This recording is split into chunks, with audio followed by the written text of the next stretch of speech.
नमस्कार, मैं हूं आशीष वर्मा। मॉर्निंग कॉल में आपका स्वागत है। शुरुआत इस वक्त की हेडलाइंस के साथ।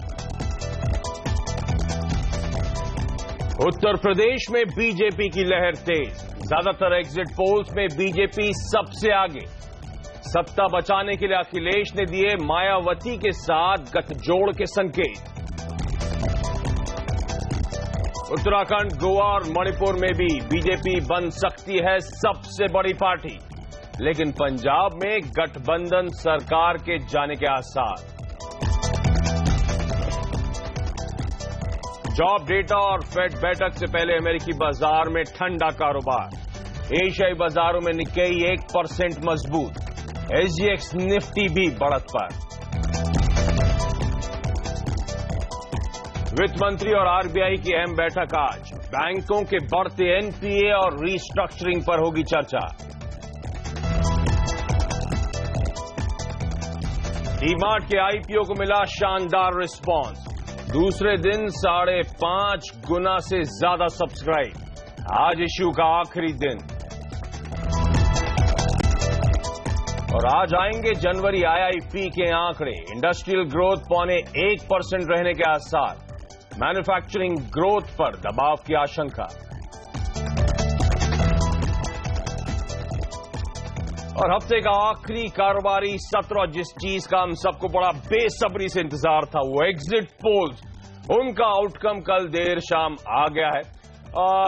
जहां तक बाजार एंटिसिपेट कर रहा था, मान के चल रहा था, और जिस तरह से उछाल देखने को मिल रहा था कि बीजेपी की जीत होती हुई नजर आएगी, एग्जिट पोल्स में बहुत क्लियर नहीं है। ज्यादातर एग्जिट पोल्स मानते हैं कि बीजेपी का पलड़ा भारी है। कुछ एग्जिट पोल्स में स्पेसिफिकली यूपी की बात कर रहा हूं क्योंकि बाजार की वहीं पर नजर है। कुछ एग्जिट पोल्स मानते हैं दोनों में नेक नेक टक्कर नजर आती है। तो जो असमंजसता है, वो जो कंफ्यूजन है, वो शायद आज भी कंटिन्यू होता हुआ नजर आए, जब तक कल फाइनली शनिवार को वो इलेक्शन आउटकम ना आए। पर ध्यान रखें, जब मैंने शनिवार की बात करी तो एक लंबे वीकेंड के लिए हमें तैयारी करनी है, क्योंकि सोमवार को होली के चलते एक मार्केट हॉलिडे भी होने वाली है। तो इंटरेस्टिंग होने वाला है आज का सेशन। सबसे पहले आप देख लीजिए एसजीएक्स निफ्टी किस तरह का कामकाज हो रहा है। एसजीएक्स निफ्टी दिखा रहा है कि भारतीय बाजारों की हल्के हरे निशान के साथ आज शुरुआत होती हुई नजर आएगी। तो हफ्ते के आखिरी दिन मजबूती के साथ कामकाज होने के इंडिकेशंस। लेकिन बाजार का हाल बताने से पहले सबसे पहले बात करते हैं 5 राज्यों के अहम चुनावों की। किस पार्टी को मिलेगी जीत, ये पक्के तौर पर कल यानी 11 मार्च को पता लगेगा। लेकिन कई तरह के संकेत सामने आ रहे हैं। हर सर्वे अलग कहानी कह रहा है, लेकिन इनका क्या मतलब निकाला जाए, ये हम आपको बता रहे हैं हमारी खास पेशकश चुनावी दंगल में।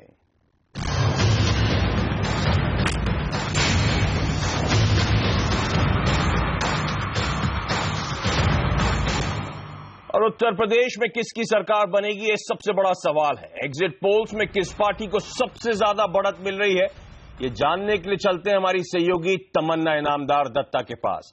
तमन्ना, हाय, गुड मॉर्निंग। यूपी में किसकी सरकार बनेगी, क्या कह रहा है एग्जिट पोल? ज्यादातर पोल्स बता रहे हैं कि उत्तर प्रदेश में भारतीय जनता पार्टी सबसे बड़ी पार्टी रहेगी, लेकिन क्या वो मैजिक फिगर बहुमत पाएगी या पूरी बहुमत उसको मिलेगी, ये अभी भी मुश्किल लग रहा है। 2 पोल पूरी बहुमत दे रहे हैं भारतीय जनता पार्टी को, लेकिन एक एवरेज अभी भी निकल कर आ रहा है कि शायद मैजिक फिगर से कुछ सीट कम हो भारतीय जनता पार्टी। एक बात साफ है कि मोदी मैजिक उत्तर प्रदेश में काम कर गया है। इन रुझानों के मुताबिक ये सिर्फ एग्जिट पोल है, आखिरी नंबर नहीं है, लेकिन एक ट्रेंड क्लियर दिखा रहा है कि समाजवादी पार्टी और कांग्रेस का जो गठबंधन है वो उस कदर काम नहीं कर पाया या उस कदर सक्सेसफुल नहीं हो पाया जितनी उम्मीद की जा रही थी। इसके एक लक्षण इस बात भी साफ हो जाते हैं कि उत्तर प्रदेश के मुख्यमंत्री अखिलेश यादव ने बीबीसी हिंदी को एक इंटरव्यू में साफ संकेत दिए हैं कि अगर जरूरत पड़े तो वो बहुजन समाज पार्टी का साथ भी ले सकते हैं ताकि वो भारतीय जनता पार्टी को बाहर रखें। काफी इंटरेस्टिंग चीजें हुई हैं इसको लेकर। ये भी खबर आई कि ममता बनर्जी, तृणमूल कांग्रेस की नेता और पश्चिम बंगाल की मुख्यमंत्री, ने दोनों मायावती और अखिलेश से बात की और ये कोशिश वो कर रही है कि वो दोनों साथ आ जाए अगर ऐसी नौबत आए और बीजेपी को बाहर रखे। इस बीच बीएसपी की तरफ से एक संकेत ये भी कि वो शायद इस तरह के महागठबंधन में जुड़ने को पसंद ना करे और वो बाहर ही रहे। ऐसे में सवाल है कि क्या मोदी मैजिक काम कर गया उत्तर प्रदेश में। आने वाले दिनों में यह भी विश्लेषण होगा कि नोटबंदी का क्या असर पड़ा, क्या नोटबंदी के बावजूद बीजेपी आगे बढ़ी है यूपी में, या नोटबंदी एक तरह से काम कर गया मोदी के लिए और भारतीय जनता पार्टी के लिए। अंत के जो फेजेस में प्रधानमंत्री मोदी ने खुद इस कदर प्रचार किया, क्या उस वजह से बढ़त मिली है बीजेपी को। याद कीजिए कि बीजेपी एक लौती ऐसी बड़ी पार्टी थी जिसने मुख्यमंत्री पद का उम्मीदवार नहीं घोषित किया उत्तर प्रदेश में। प्रधानमंत्री अपने दम पर प्रचार कर रहे थे और एक तरह से पीएम वर्सेस सीएम की स्थिति बन गई। और क्या ये काम कर गया यूपी में बीजेपी के लिए। बीजेपी सबसे बड़ी बैटल रही, उत्तर प्रदेश सबसे बड़ी बैटल रही बीजेपी के लिए, और 2019 के लिए बहुत जरूरी है भारतीय जनता पार्टी के लिए कि वो यूपी जीते। इसकी तरफ वो बढ़ रहे हैं इन एग्जिट पोल्स के मुताबिक। ओके, तो बीजेपी का पलड़ा भारी है इन एग्जिट पोल्स में, लेकिन एक डर कि एक क्लियर कट मेजॉरिटी मिलती है नहीं, या फिर बाकी अपोजिशन साथ मिलकर यूपी में सरकार बनाता है। इन तमाम बेहद इंटरेस्टिंग सवालों का जवाब हमें कल ही मिलेगा, और कल दोपहर तक ही वो शायद जवाब मिल जाए। लेकिन तमन्ना, बाकी राज्यों में बीजेपी को कैसा रिस्पांस मिला है, कौन सी पार्टी आगे है एग्जिट पोल में, वहां के लिए क्या संकेत आ रहे हैं? अगर ओवरऑल पिक्चर हम देखें तो 5 में से 4 बीजेपी ले जा रही है इन पोल्स के मुताबिक। उत्तर प्रदेश में बीजेपी नंबर 1 पार्टी है। मणिपुर में बीजेपी के अच्छे खासे चांसेस है कि वो सरकार बना ले और 15 साल तक मुख्यमंत्री रहे आईबीबो को वापस आने का मौका नहीं मिलेगा। उत्तराखंड में बीजेपी आगे नजर आ रही है और हरीश रावत पूरी मशक्कत और प्रयास के बावजूद अपनी कुर्सी नहीं बचा पाएंगे। गोवा में अंत में जो मनोहर पर्रिकर ने पूरी ताकत लगा दी, शायद उसका फल उनको मिल रहा है और बीजेपी अपनी सरकार बचाने में कामयाब रहे। आम आदमी पार्टी का फैक्टर गोवा में काम नहीं नजर आ रहा है। एक जो माइनस नंबर है बीजेपी के लिए इन 5 राज्यों में से, वो है पंजाब। शिरोमणि अकाली दल और बीजेपी की जो सरकार है, तमाम पोल्स में वो पीछे नजर आ रही है, वो वापस नहीं आ पाएंगे और उनका बहुत खराब प्रदर्शन नजर आ रहा है। पंजाब में जो इंटरेस्टिंग बात है कि कांग्रेस और आम आदमी पार्टी में कांटे की टक्कर है।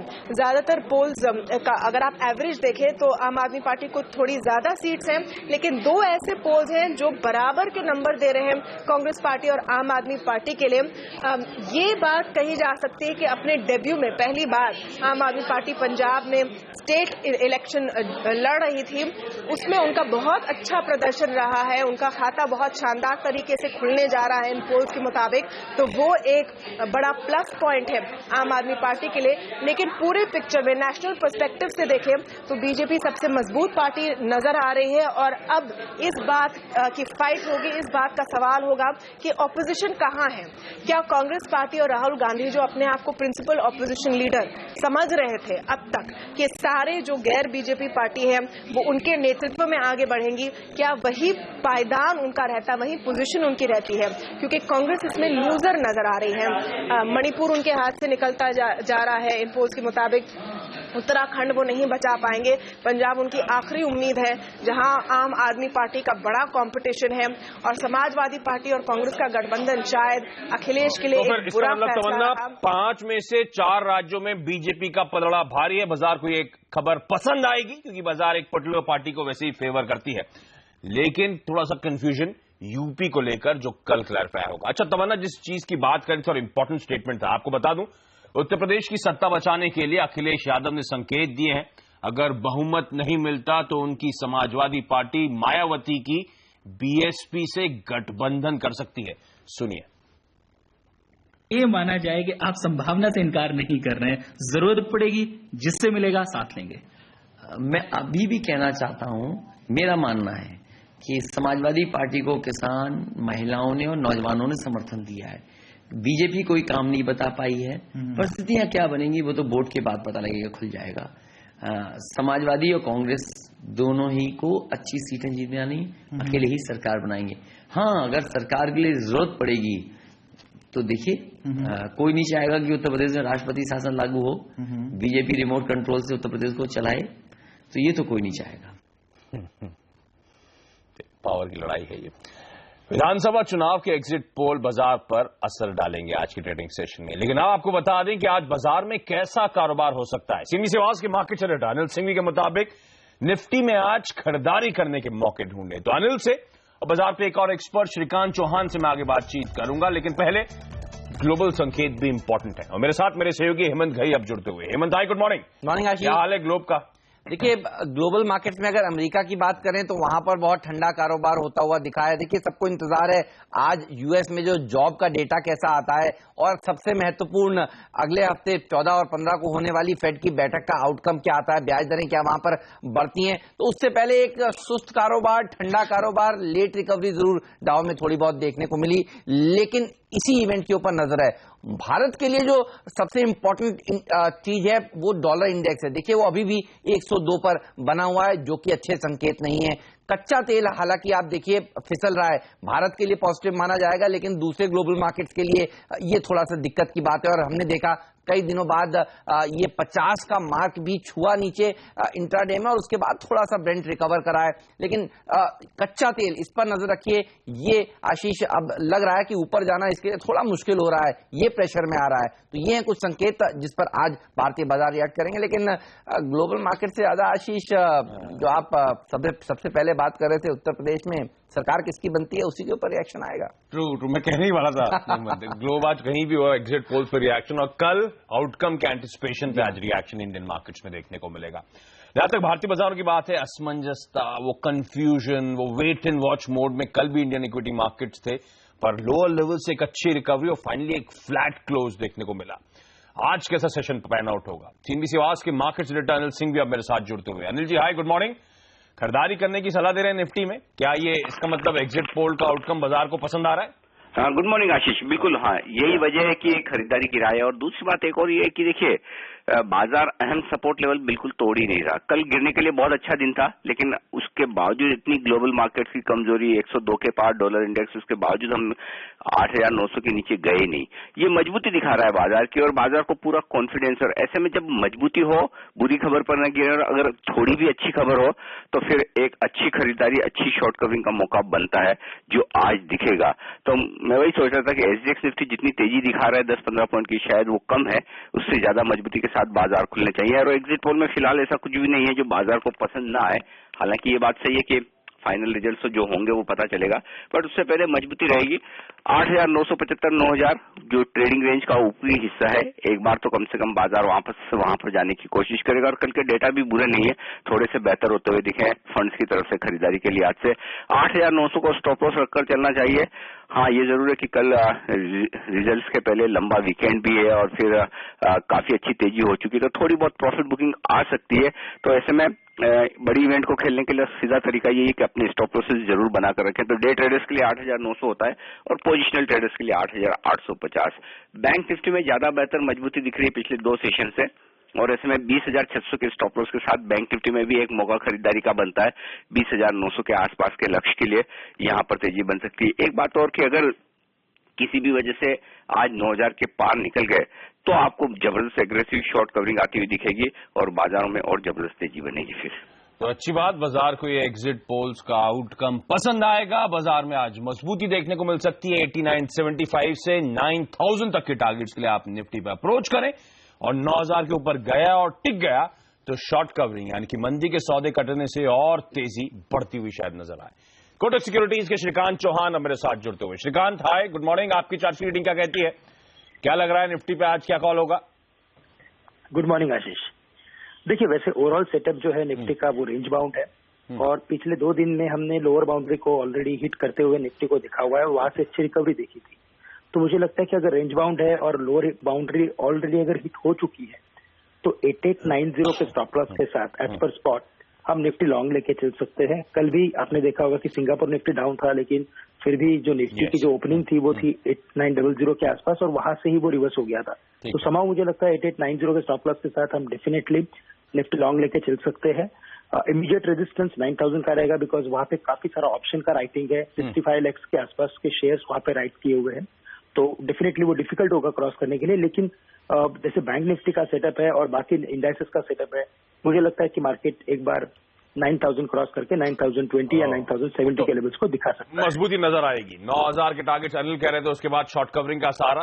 श्रीकांत कहते हैं 9,070 तक के टारगेट्स के लिए आपको अप्रोच करना चाहिए। अच्छा, स्टॉक स्पेसिफिक आइडिया श्रीकांत आज के लिए? मुझे लगता है पावर स्टॉक्स में काफी अच्छी एक तेजी बनी हुई है। पिछले कई दिनों में काफी अच्छे न्यूज फ्लो भी थे, प्लस पैटर्न्स भी काफी स्ट्रांग है। अडानी पावर एक लॉन्ग लेके चल सकते हैं। 3750 के आसपास ये ट्रेड कर रहा है, टारगेट से 41 के आसपास के, और स्टॉप लॉसेस रहेंगे 36 के आसपास। पावर फाइनेंस कॉर्पोरेशन ये एक और एक स्टॉक अच्छा लग रहा है कि जो एक रेंज बाउंड है, लोअर बाउंड्री कल हिट कर चुका है। 129 के स्टॉप लॉस के साथ इसे लॉन्ग करके चले पावर फाइनेंस कॉर्पोरेशन को, टारगेट्स रहेंगे 140 के आसपास के।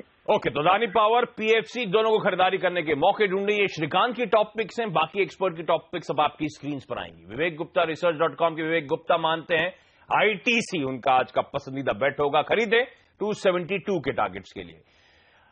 नीरव वखारिया साहब का मानना है मारुति आज वहां पे खरीदारी करनी चाहिए 6100 के टारगेट्स के लिए। और एंजल ब्रोकिंग के समीत चौहान मानते हैं पंजाब नेशनल बैंक यानी कि पीएनबी 155 के लक्ष्य के लिए वहां पे अप्रोच किया जाए। ये तो चलिए, लेकिन टेक्निकल एस्पेक्ट थी मार्केट की। आज कौन से टॉप 5 शेयर्स रहेंगे फोकस में? हेमंत बने हुए मेरे साथ। हेमंत बताएं। देखिए, टाटा मोटर्स के ऊपर नजर रखिए। फॉक्सवैगन के साथ ये भारत के कारोबार के लिए करार कर रहे हैं, यहां पर तेजी हो सकती है। और कल भी आप देखिए ऑटो इंडेक्स ने सबसे अच्छा प्रदर्शन दिखाया था। साथ ही कोटक महिंद्रा बैंक पर नजर रखिए। देखिए यहां पर बड़े एक्शंस हो रहे हैं। 2 दिन पहले बोर्ड ने कहा कि 40% से विदेशी निवेश सीमा 42% वो कर रहे हैं, और अब आरबीआई ने भी उसको मंजूरी दे दी है। तो यहां पर एक्शन देखने को मिलेगा और अब एफआईएस के पास ज्यादा हेडरूम होगा इस बैंक को खरीदने के लिए। 2 दिनों पहले यहां पर हिस्सेदारी बिकती हुई नजर आई थी एक ब्लॉक डील के जरिए। यहां पर अच्छा एक्शन देखने को मिल रहा है। सिंडिकेट बैंक और जीवीके पावर पर नजर रखिए। देखिए जीवीके पावर बड़े कर्ज के नीचे डूबा हुआ है और उस कर्ज को रिकवर कर रहे हैं बैंकर्स। सिंडिकेट बैंक ने कहा है कि वो तमिलनाडु में 2500 एकड़ एक लैंड बैंक है उनके पास, जो एसईजेड की बनाने के लिए इन्होंने एक्वायर किया था, उसका ई ऑक्शन करेगी और उससे करीब 175 करोड़ रुपए हासिल करेगी। तो सिंडिकेट बैंक क्योंकि उसकी रिकवरी होगी उसके लिए पॉजिटिव, लेकिन जीवीके पावर के लिए नेगेटिव माना जाएगा। साथ ही एसबीआई पर नजर रखिए। 15 मार्च को इनकी एक बोर्ड बैठक होने वाली है जिसमें ये पूंजी जुटाने के ऊपर विचार करने वाले हैं। केआरबीएल पर नजर रखिए। इंडिया गेट के नाम से ये बासमती राइस बेचने का काम करती है, उनके कुछ और नए प्रोडक्ट्स ही आज लॉन्च करने वाली है। तो ये तमाम ऐसी कंपनियां हैं जहां पर नजर रहेगी आज। ओके, तो ये तमाम वो स्टॉक्स हैं जो खबरों की वजह से आज एक्टिव रहने वाले हैं, इन पे अपनी नजरें बना के रखें। क्विक रैप अप आपकी स्क्रीन पर, सब पॉजिटिव खबरें, इसलिए थम्स अप। ब्रेक यहां पर, और ब्रेक के बाद कमोडिटी और करेंसी मार्केट्स में आज कहां होगी कमाई ये बताऊंगा।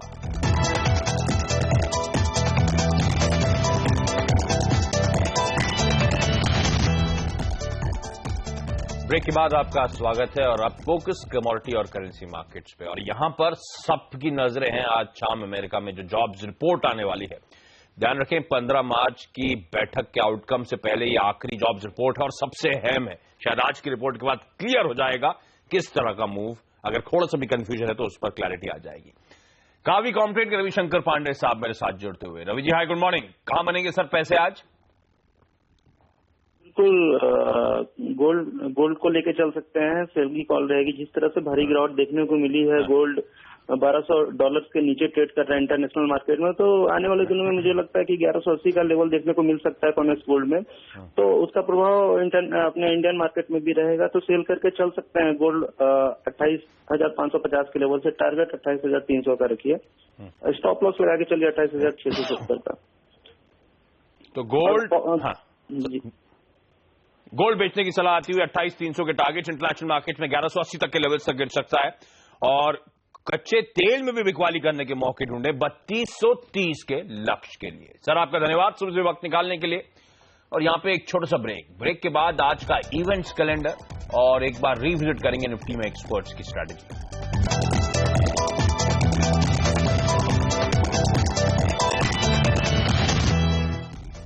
ब्रेक के बाद आपका स्वागत है। इवेंट्स कैलेंडर आपकी स्क्रीन पर आएगा। डी मार्ट के आईपीओ का आज आखिरी दिन है। आज आएंगे जनवरी आईआईपी के आंकड़े, साथ साथ एनपीए पर एफएम। आरबीआई की आज एक बेहद अहम बैठक होने वाली है। सियाम जारी करेगा फरवरी ऑटो बिक्री के आंकड़े, और अमेरिका के जॉब्स डेटा आंकड़े आज देर शाम भारतीय समय अनुसार आएंगे। लेकिन दिग्गज ब्रोकरेज हाउसेस क्या कह रही हैं आज के लिए, किन शेयरों पर आपको रखना चाहिए फोकस? सोनम मेहता मेरे साथ जुड़ती हुई। सोनम हाय, गुड मॉर्निंग, बताएं। आशीष, गुड मॉर्निंग। एग्जिट पोल्स पे सबसे पहले CLSE की रिपोर्ट आ गई है। यहाँ पे उनका मानना है कि बीजेपी यूपी में एक सिंगल लार्जेस्ट पार्टी के तौर पे उभरने वाले हैं। पंजाब में सरकार में एक भारी बदलाव देखने को मिलेगा। इलेक्शन आउटकम का जो भी इंपैक्ट होगा वो शॉर्ट टर्म पर ही पड़ेगा, लॉन्ग टर्म पे ज्यादा इंपैक्ट नहीं पड़ने वाला है। लेकिन हाँ, कुछ महीनों के लिए GST इंप्लीमेंटेशन डिले हो सकती है इस पॉलिटिकल डिस्ट्रप्शंस के कारण। स्टॉक वाइज ऑरोबिंदो फार्मा पर गोल्डमैन सैक्स काफी बुलिश हुए हैं। 12 महीने का लक्ष्य 934 का दे दिया है, जो मौजूदा भाव से 40% का अपसाइड दिखा रहे हैं। GSPL पर सिटी काफी बुलिश हुए हैं, जहां पे सिटी ने अपना खरीदारी की रेटिंग तो बरकरार रखी है, लेकिन लक्ष्य को बढ़ा दिया, 140 से 200 का कर दिया है। वही गोल्डमैन सैक्स ने यहाँ पे GSPL पे आउट परफॉर्म की रेटिंग बरकरार रखी है, लक्ष्य 150 का कर दिया है। ओके, तो ये तमाम वो स्टॉक्स हैं जिनको आप अपने रडार पे रखें। ब्रेक यहां पर SGX निफ्टी दिखा रहा है 1/4% की मजबूती, लेकिन एक्शन कंटिन्यू होगा स्टॉक 2020 में इस ब्रेक के बाद। नमस्कार।